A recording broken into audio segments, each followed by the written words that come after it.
যারা আমার ভিডিওটা দেখছেন তারা ভিডিওটাকে লাইক করবেন, যারা আমার চ্যানেলটা রেগুলার দেখেন তারা চ্যানেলটাকে সাবস্ক্রাইব করবেন।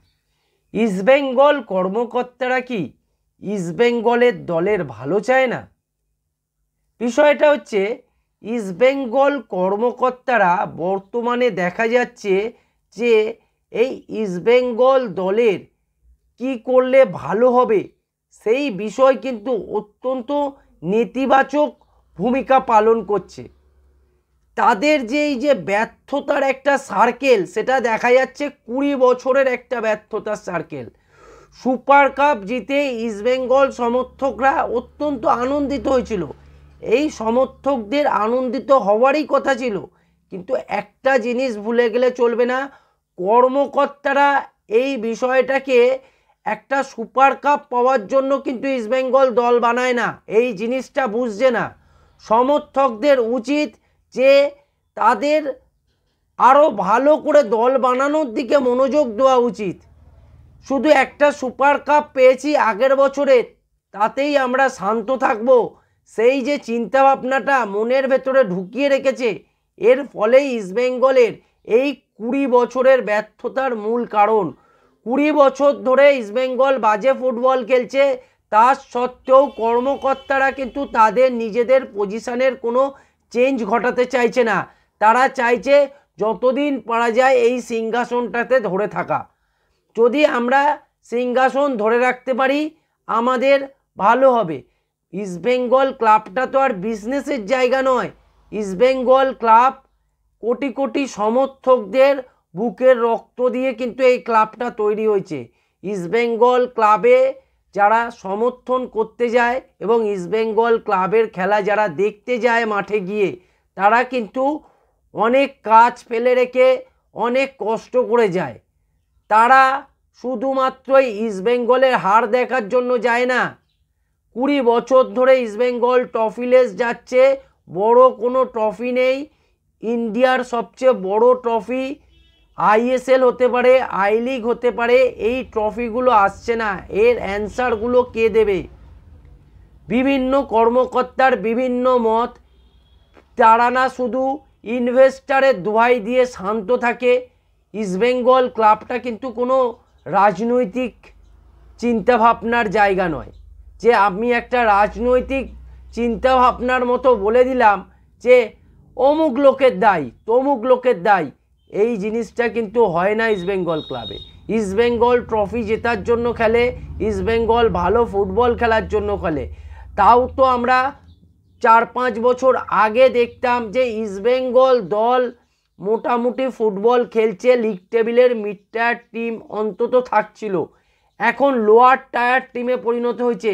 ইস্টবেঙ্গল দলের এই অবনতিটা কেউ মেনে নিচ্ছে না এবং এইটা মেনে নেওয়ারও কথা নয়।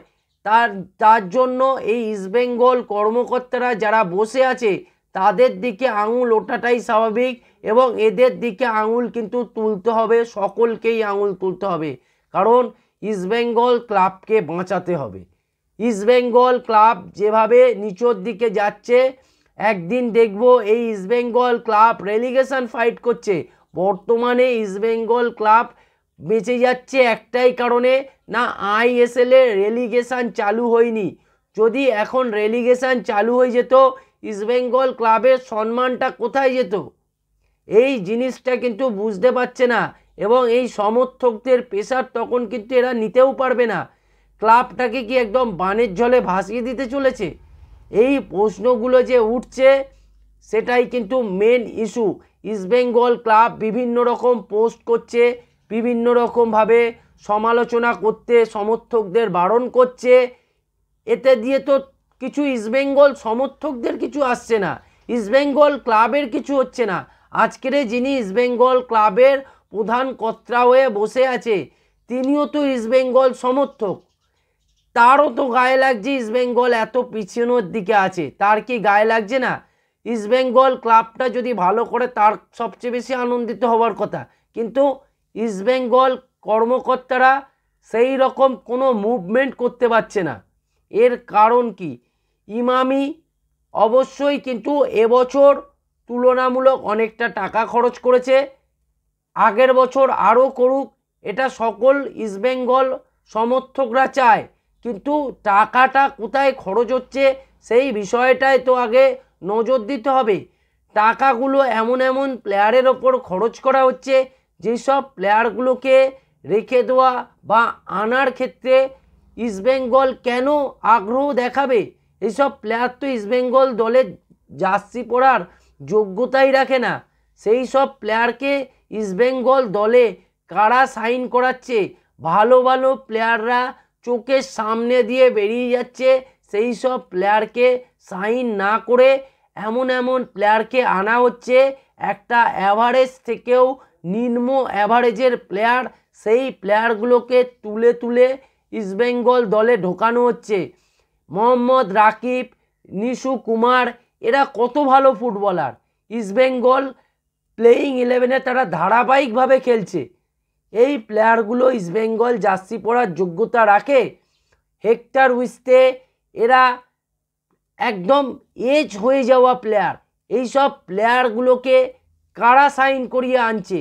এই প্রশ্নগুলো কিন্তু বারবার উঠছে এবং ইস্টবেঙ্গল কর্মকর্তাদের এর অ্যান্সার দিতে হবে। কারণ ইস্টবেঙ্গল ক্লাবটা কারো সম্পত্তি নয়, এটা সমর্থকদের একটা আবেগের জায়গা। ইস্টবেঙ্গল, মোহনবাগান, মোহামেডান, এতে কোনো কর্মকর্তার যত না অধিকার আছে তার 4 ডবল অধিকার আছে কিন্তু এই সমর্থকদের। ভুলে গেলে চলবে না, এই ক্লাবটাকে বড় করার পেছনে সমর্থকদেরই সব থেকে বড় অবদান আছে। কর্মকর্তারা পরে তার জায়গাটা ধরে রাখবে, সেই জিনিসটাকে কিন্তু ভুলে গেলে চলবে না। তাই ইস্টবেঙ্গল ক্লাবকে অবশ্যই মানবিক হতে হবে এবং নিজেদের স্বার্থটাকে সরিয়ে রেখে ক্লাবের কি করে ভালো করা যায় সেদিকে নজর দিতে হবে। 20 বছরের অপমান কিন্তু কেউ মেনে নিতে চাইছে না। তাই ইস্টবেঙ্গলকে অপমান মুক্ত করার জন্য যদি বড় বড় কর্তাদেরও সরে যেতে হয়, আমার মনে হয় সরে গেলেই ভালো হবে। কারণ ইস্টবেঙ্গলকে কলঙ্কিত করার কিন্তু কোনো অধিকার নেই এই সব মানুষগুলোর। ইস্টবেঙ্গল বলতে শুধু একটা ক্লাব নয়, একটা জাতিকে বোঝানো হচ্ছে। সেই জাতিটাকে কিন্তু অপমান করার কোনো অধিকার কারণ নেই। তাই আমার মনে হয় যে ইস্টবেঙ্গল ক্লাবকে ভালো করার জন্য কর্মকর্তা এবং ইনভেস্টার যারা আছে তাদের সঙ্গে কিন্তু একটা সুসম্পর্ক গড়ে তুলে ভালো দল কিভাবে বানানো যায়, তাদের ইনফ্রাস্ট্রাকচারে কোন কোন মানুষকে নিয়ে এলে একটা সুন্দর দল বানানো সম্ভব, সেই দিকে নজর দেওয়া উচিত। ইস্টবেঙ্গল যে ম্যানেজমেন্ট আছে সেই ম্যানেজমেন্টে যেসব লোকেরা বসে আছে তারা কতটা ফুটবল বুদ্ধি সম্পন্ন আমার জানা নেই, বা যদি বুদ্ধি সম্পন্ন থাকেও তাদের কি বেনিফিট আছে সেটাও আমার জানা নেই। সেই জায়গায় দাঁড়িয়ে এই ইস্টবেঙ্গল কর্মকর্তাদের উচিত যে যারা ভালো ফুটবল বুদ্ধি সম্পন্ন হয়েও ইস্টবেঙ্গল দলকে ভালো করে দেখাতে পারছে না তাদেরকে সরিয়ে দিয়ে নতুনদের জায়গা করে দেওয়া। নতুনরা এলে দেখা যাক কি হয়, নতুনরা না পারলে আবার অন্য কেউ আসবে, তারা না পারলে অন্য কেউ আসবে। নিরন্তর পরিবর্তনের মধ্যে দিয়েই কিন্তু একটা দলকে একদম টপ জায়গায় নিয়ে যাওয়া সম্ভব। তাই একে ওকে দোষ দিয়ে, অমুক ক্লাবকে দোষ দিয়ে, রেফারিংকে দোষ দিয়ে নিজেদের দায় সেরে ফেললে চলবে না। কিন্তু নিজেদের পারফরমেন্স করে দেখাতে হবে। শুধু প্লেয়াররা পারফরমেন্স করে না, কর্মকর্তাদের পারফরমেন্সও কিন্তু খুবই গুরুত্বপূর্ণ। আমরা রিয়াল মাদ্রিদের মতো ক্লাবে দেখেছি যে কত ভালো তাদের ইনফ্রাস্ট্রাকচার, কত ভালো তাদের ম্যানেজমেন্ট, তারা কিন্তু আজকের ম্যানেজমেন্টের জোরেই আজ এই জায়গাটা অর্জন করেছে। কোনো প্লেয়ার নয়, রোনাল্ডো চলে গেছে, ভিনিসিয়াস এসেছে, ভিনিসিয়াস চলে যাবে, অন্য কেউ আসবে। বর্তমানে এমবাপে এসে গেছে, আরও বড় প্লেয়ারকে তারা আনবে শুধু ম্যানেজমেন্ট ভালো আছে বলেই। আজ যদি ম্যানেজমেন্ট ভালো না থাকতো রিয়াল মাদ্রিদ হতো না, অন্যান্য বড় ক্লাব হতো না। সেই জায়গায় দাঁড়িয়ে এই ইস্টবেঙ্গল দলের ম্যানেজমেন্টকে ঠিক করতে হবে, তবেই ইস্টবেঙ্গল দল কিন্তু একটা সফল দলে পরিণত হবে।